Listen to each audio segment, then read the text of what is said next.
Hi friends, ஆடி மாதம் 3வது வாரம் நம்ம வீட்டில் கூழ் ஊற்றுவோம். கூழ் ஊற்றுறதுக்கு ஒரு நாள், இப்போ ஞாயிற்றுக்கிழமை கூழ் ஊற்ற போகிறோம். நம்ம சனிக்கிழமையே நம்ம கூழ் செஞ்சு வச்சுக்க போகிறோம். வெள்ளிக்கிழமையே இதுக்கான மாவை நம்ம கரைச்சி வச்சுக்கணும். கேழ்வரகு வாங்கி க்ளீன் பண்ணி அரைச்சி அந்த மாவை தண்ணியில் நல்லா கரைச்சி எடுத்து வச்சுக்கோங்க.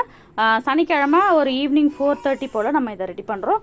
ஓப்பன் பிளேஸில் அடுப்பு மாதிரி வச்சு மூட்டி கல் வச்சு விறகெல்லாம் வச்சு பாத்திரத்தில் நல்லா தண்ணி கொதிக்கிற நிலையில் நம்ம ஒரு அரை மணி நேரம் முன்னாடி ஊற வச்ச நொய்யை சேர்க்க போகிறோம். தண்ணி கொதித்த பிறகு ஒரு அரை மணி நேரம் ஊற வச்ச நொய்யை இதில் கலந்து வேக வைக்க போகிறோம்.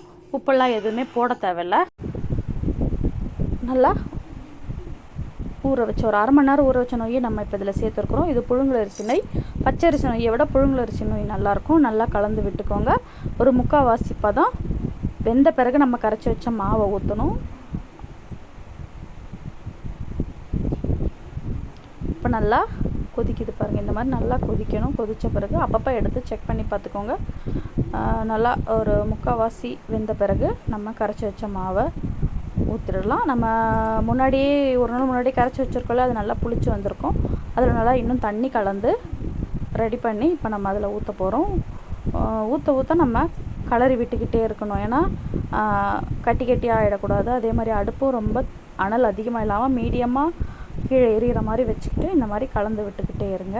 கட்டி வந்துடக்கூடாது. அதே மாதிரி தேவையான அளவு தண்ணி இது அப்சர்வ் ஆகிடுச்சுன்னா இன்னும் கொஞ்சம் சுடு தண்ணி ஊற்றி நல்லா மிக்ஸ் பண்ணிக்கிட்டே இருங்க.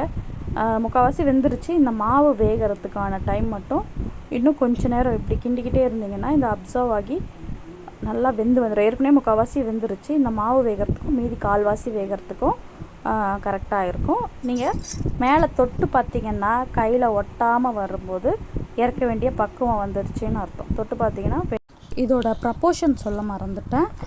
2 கிலோ அரிசிக்கு 3 கிலோ கேழ்வரகு போட்டுக்கலாம்.